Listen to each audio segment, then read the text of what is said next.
So that disrespect goes right past Washington, D.C., and takes a 90-degree turn straight up to where the powers are really ordained. Romans 13, 3 and 4, for the rulers are not a terror to good works, but to the evil. Jump down to verse 4, for he is the minister of God to thee for good. Verse 5, wherefore ye must needs be subject, not only for wrath, but also for conscience sake. Not because I'm afraid of the government, but because I'm a Christian. I am to be subject. Well, Brother Jeremy, what subject? Man has a natural bent for rebellion. Brother Bill, you know what that means? We're always looking for a way out of being subject. For this cause pay ye tribute also. 13, 6, and 7. Pay your taxes, for they are God's ministers, attending continually upon this very thing. Render therefore all their dues. The government is an ordained authority by God. Another is the church. 1 Thessalonians 5, and we beseech you, brethren, to know them which labor among you and are over you in the Lord, and admonish you, and to esteem them very highly in love for their work's sake. Brother Doug, you're a deacon, right? You know that puts you over me. Let me tell you what that means. That means I'm going to be submissive in response to you. Let me tell you what it doesn't mean. It doesn't mean I always agree with you. But it means I'm going to be respectful in how I deal with you. It is huge. I love verse 4, where it tells us how that we're supposed to raise them. Not provoking them to wrath, not powering over them, not with this overbearing pressure. Same thing that comes up when we talked about the church. Hebrews chapter 13, obey them that have the rule over you, and submit yourselves, for they watch for your souls, as they that must give an account, that they may do it with joy and not with grief, for that is unprofitable for you. Then go to Peter, 1 Peter chapter 5. The elders which are among you I exhort, feed the flock which is among you, taking the oversight thereof, not by constraint, but willingly, not for filthy lucre, but of a ready mind, neither as being lords over God's inheritance, but being examples to the flock. Over and over and over, we get this picture of authority, and we get the picture of how it's supposed to be done. I'll give you one more. Turn to, actually, Eric, can you give me this one? 1 Timothy? 1 Timothy 6, 1 through 4.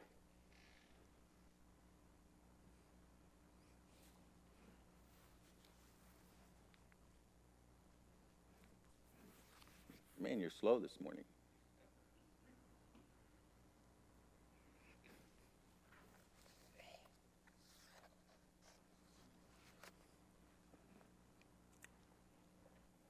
Let as many servants as are under the yoke count their masters worthy of all honor, that the name of God and his doctrine be not blasphemed. Here it's talking about employment. It's talking about masters. And what it says, if you're under, let's be submissive. Let's be Christians. And they that have believing masters, here we go. Yes, I have a good boss. I have a good Christian boss. And they that have believing masters, let them not despise them, because they are brethren. But let them do them service, because they are faithful and beloved, partakers of the benefit. These things teach and exhort. So, Brother Bill, here you go. If any man teach otherwise and consent not to wholesome words, even the words of our Lord Jesus Christ and the doctrine which is according to godliness. So here you go. Well, what if you have an unsaved boss?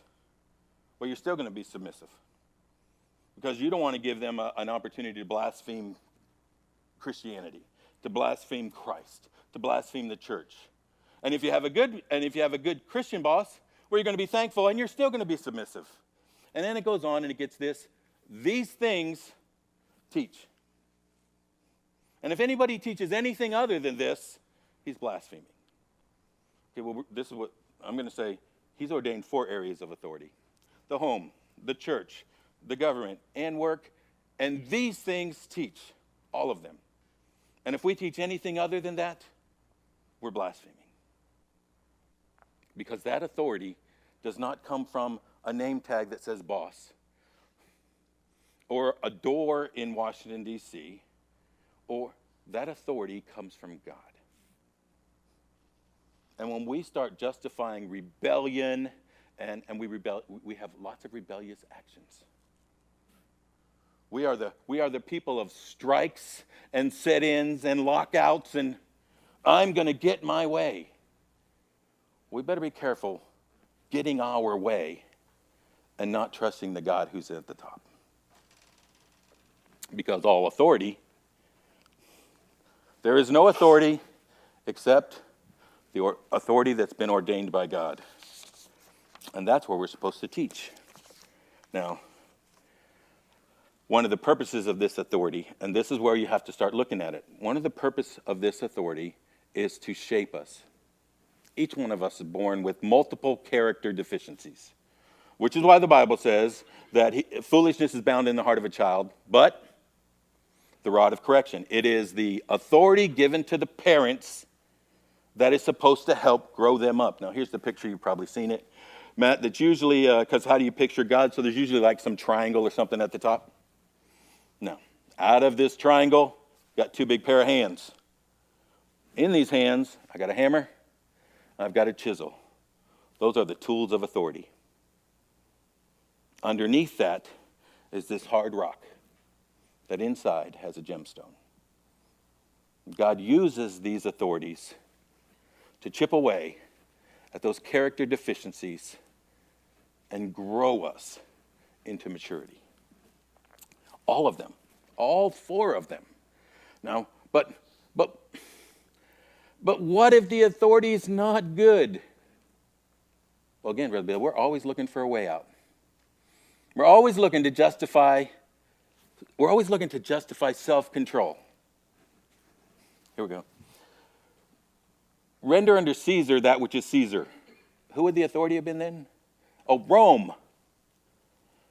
If there was ever a government to rebel against and to fight against, where 50% of the people were slaves, and they were truly treated as tools, get sick, throw them out, don't feed them. If there was ever a chance to set in, strike, walk away, fight back, whatever, put glue in the door, lock them in, if there was ever that opportunity, you would think it's then. But what did he say? Render unto them that which is them. Let me tell you what you do. You learn to live a Christian submissive life.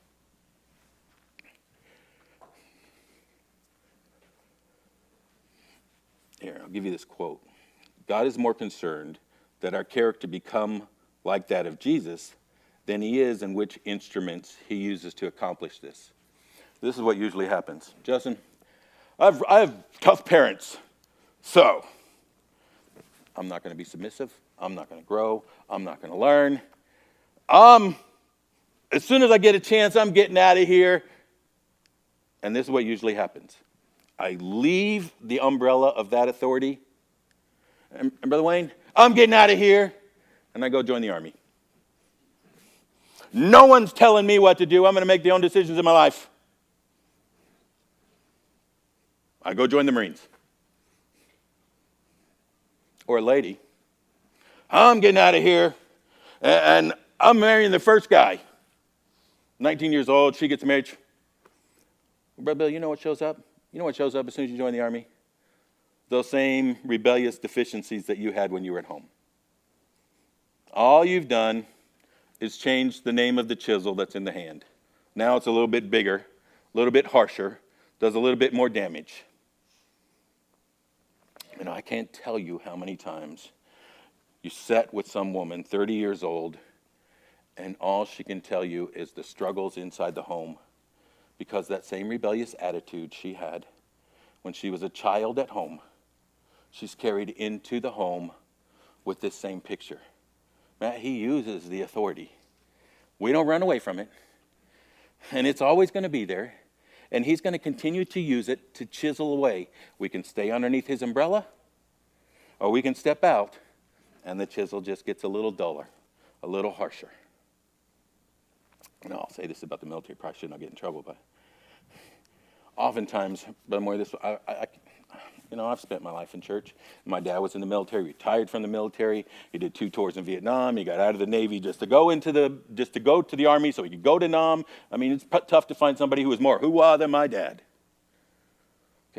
But straight from his mouth, I can't tell you how many times I heard him in church tell me, just reach over there when somebody said, oh yeah, my son's going in the military, and then everybody says, oh yeah, don't make a man out of him. The more it's not the military's job to make a man out of your child. It's yours.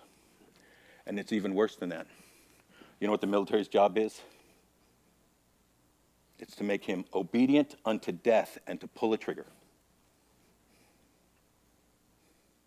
Now, I'm thankful. But you better make sure your boy is a man before he goes there. Because that's the job of the military. And too often, we're willing to hand that responsibility off. And that's not their job. Usually, and I've known a number of DIs. In fact, I had a principal who was on the I Want You poster because he was Marine of the Year. And just listen to him. First thing he did was tell them, I don't care what your mama said, what your daddy said, what your pastor said. I'm your God for 6 weeks. Because the first thing they have to do is tear down everything that's there. I'll go a little bit further, give you another illustration.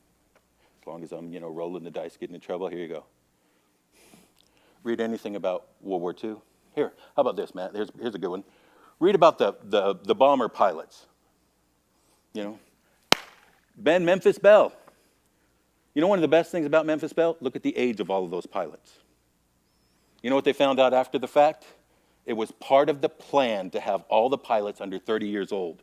2 reasons. One, they feel like they're indestructible, and they knew they were flying them into suicide missions. And 2, 23-year-old, 24-year-old, 26-year-old people didn't have wife and kids back in the States to want to come back to. They didn't have the things to hold on to and try to live for. Okay. The military's job is to win a war. Our job as parents is to train up men and women. And we can't be passing that off. We can't pass it off on Christian school teachers or principals, or it's our job. But if they run out from underneath, God's got another one. He'll just pull out another chisel. Consequences of rejecting authority. He that being often reproved hardeneth his neck. And when the hammer comes down on the chisel, if it's hardened, suddenly be destroyed, and that without remedy. And there are lots of lives who refuse to ever submit. Brother Hamilton, I wonder how many of them learned that at home. How many learned that submission was weak? But Doug, you know what's easy? What's easy is to argue with you. What's easy is to run around behind you and make you look bad, make you look dumb. Well, actually, sometimes you make that really easy. But do you know what's hard? What's hard is to walk by faith and say, God put Doug there. God's working on me. He's working on Doug. He's working on all these other people at the same time because we have a big, wise God. I'm going to take this to the place where Doug gets his authority, and I'm going to trust him to deal with it. Now, that should be easy, but that's hard. Picking a fight, causing a stir, that comes natural. I have a natural bent to do that. 3 phases of rebellion, three losses, 3 things that come when we refuse to submit. And I'm going to go through these quickly. They all come from the life of Saul. Actually, I'm at 1 Samuel. Let's go to 1 Samuel because we'll stay in 1 Samuel for a few minutes.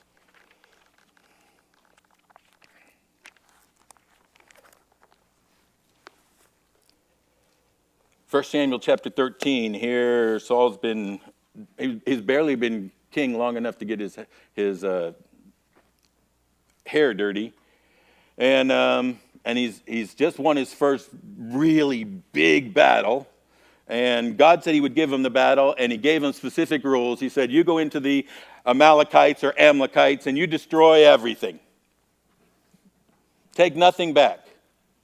Well, Saul has a better idea. Saul thinks, well, The king, he's begging me. How would it be to march this defeated king all the way around? Let everybody have to see him. Watch him humble himself. That's not a bad idea, right?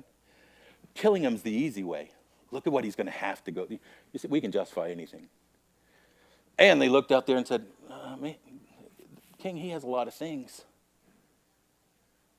Do we really have to kill the best of the sheep and the best of the goats and the best of the cattle? Well, I'll tell you what we'll do. We're gonna sacrifice it and give it to God. Not all of it. But still, a better idea. Now we know the picture.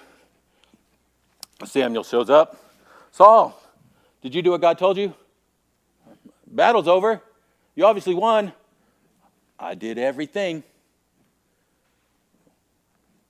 Why do I hear those sheep baaing in the back? Oh, well, the people decided. Bill, I'm just saying we can excuse lots of things. And when we're in authority and we excuse lots of things, it does lots of damage. When we refuse to submit, it causes lots of problems. Saul put himself back on the throne, and he said, I'm going to do it my way. I've got this plan. And things did not go so well. Verse 13. And Samuel said to Saul, thou hast done foolishly. Thou hast not kept the commandment of the Lord God which he commanded thee. For now would the Lord have established thy kingdom upon Israel forever. But now thy kingdom shall not continue. The Lord hath sought him a man after his own heart, and the Lord hath commanded him to be captain over his own people. Here you go. Saul lost the entire heritage that he was supposed to have. It cost him. Rebellion has a cost, Brother Wayne. Oh, I'm not rebellious. Okay, struggling with authority has a cost. Refusing to be submissive has a cost. We don't want to be rebellious people. We just want to fight for our rights, people. It has a cost. It cost Saul, in this case, his lineage. You know how many people from Saul's family sat on the throne? Saul. He did damage to his own household. Go to chapter 15, verse 28. I'm just going to read the verse. I'll not give you the story. And Samuel said unto him, the Lord hath rent the kingdom of Israel from thee this day, and hath given it to a neighbor of thine that is better than thou. This day. Now. Saul wasn't dead. Saul was still going to sit on the throne. He did not put David on the throne. He left Saul there. But how effective was Saul's ministry? From that point on, you keep reading, it says, and Samuel didn't go see him. Samuel has no interaction with Saul until Saul's death. Right before he goes into battle to die, he says, come see me. Samuel goes to see him. I need help. You're going to die. And your kids.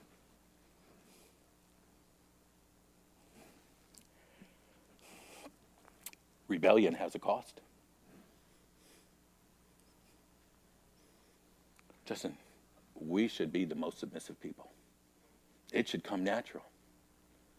Because it is natural to the Spirit. And then, if you jump to the end, you can go to 1 Samuel 28.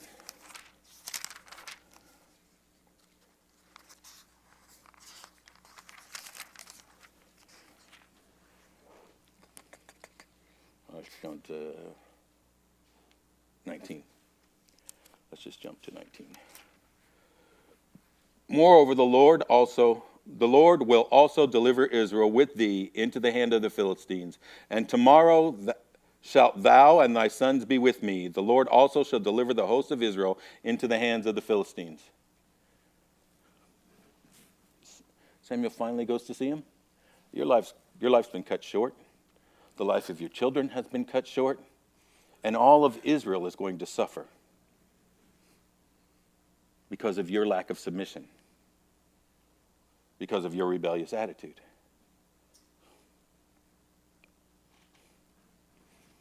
Inside the home, outside the home, in the church, about the government, about work.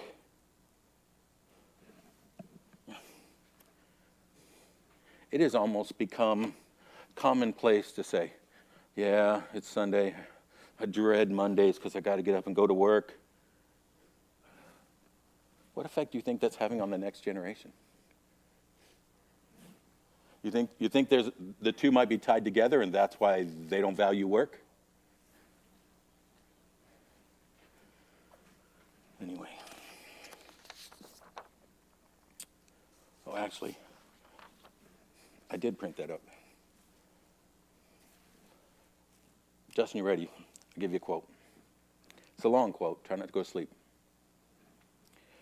We are obviously very much aware of the issues that face our society with regard to hard work, which has always been a part of the American ethic. We are a culture that is having difficulty with work at this particular time. We are into leisure, mostly. We are into being entertained. We use every substance possible to accomplish these. We are being told, as young people growing up today, that somebody owes us a living and that we should make demands for what we want, and that is what we should expect. And if we don't get it, then rebel, protest until it does happen. We're producing a generation of young people who never see their parents work, because even if they do have two working parents, they work outside the home. They leave in the morning, they come back at night. All they know is work makes you irritable, and work causes you not to get along well, and it makes you sometimes bad parents. It leads, or very often leads, in at least close to half the cases in America, to divorce or the breakup of the home. So work is not a very popular thing. And while the parents are busy working, in many cases, to make money, the young people are being raised by a generation telling them that the most important thing to occupy your time with is leisure and entertainment. And into that kind of lazy culture comes drugs and alcohol and sex and homosexuality and every other kind of thing, which we've been reaping for 20 years now. That's my input. We can only wonder what the next generation is going to perceive work to be and the value of work. Also, with the exaltation of gambling and the propagation of the fantasy that somehow, just by rolling the dice enough times or buying the right ticket, you can win the big one. You know, I sat here on Wednesday nights. Doug, on Wednesday nights, I hear 8, 9-year-old kids running around saying, check this quarter. Is this a valuable quarter? I saw that there was a quarter that was worth. I mean, kids are running around looking for the dream right now. I found this penny. It's a 1965 penny. Is this penny worth money? I saw that there was a penny worth $100,000. Let me find a way to have life, because work is a bad thing. Okay. It's an authority that is used by God to chisel on us. And we've made it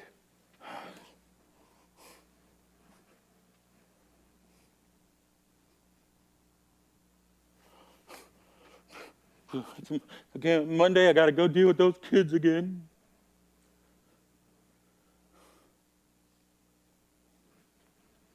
It's having an effect.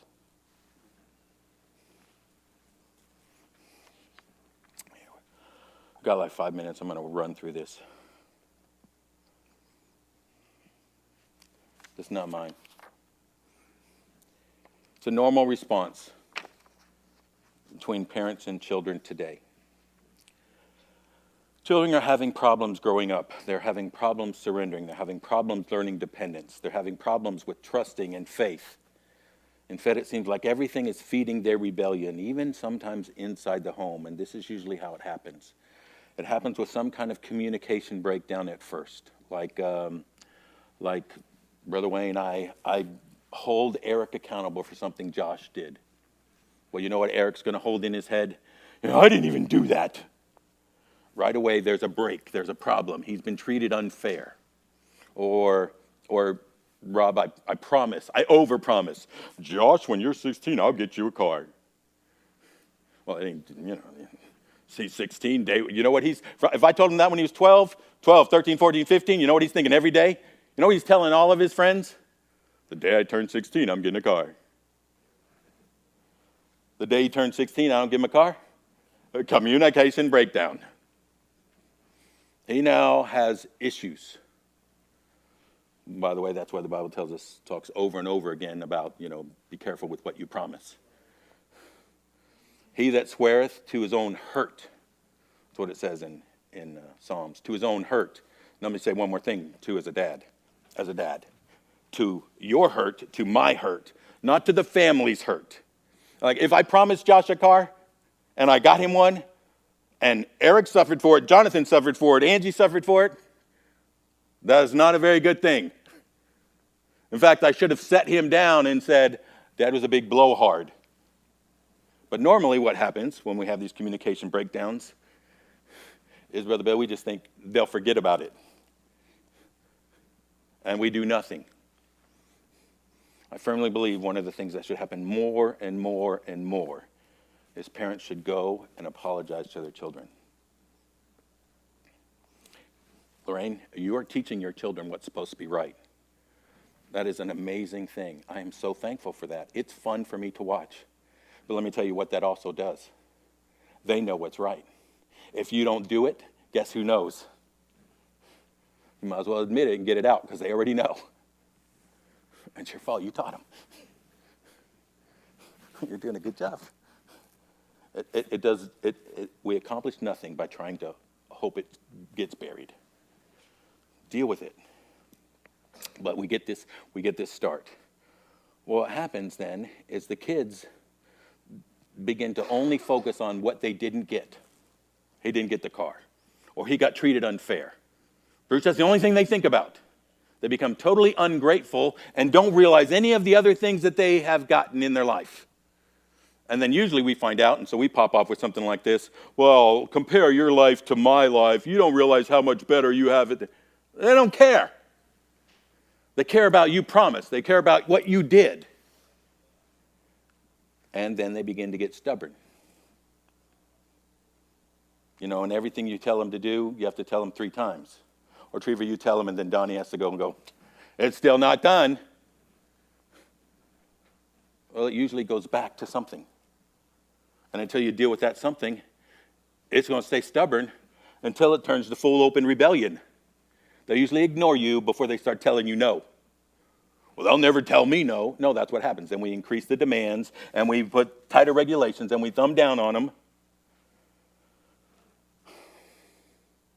Well, they still feed the whole wounded. So then they start running around looking for other people. Doug, you've watched kids for a long time. You know what happens? They start looking for other people that tell them they're doing right. So they start looking for wrong friends, and these days that's easy. It's right here. I can find someone that tells me my parents are bad. My church is bad. My teacher is bad. I can find somebody. And then they begin to defend things like sensuality. And they begin to play with them. And then, Rob, they begin to isolate. Now they have their own little guilt and problems, and things aren't exactly working out, so they have to start doing the condemnation and the blame of others. And by now it gets so bad. I've been in church a long time. Let me tell you what happens. By now it gets so bad, those parents are like, let me tell you everything about my kids. I'll tell you every bad thing that they are. They're so bad. I did the best that I could. Like I had nothing to do with it. I had nothing to do with the fact that they don't want to go to work. I had nothing to do with the fact that they don't want to submit to the government.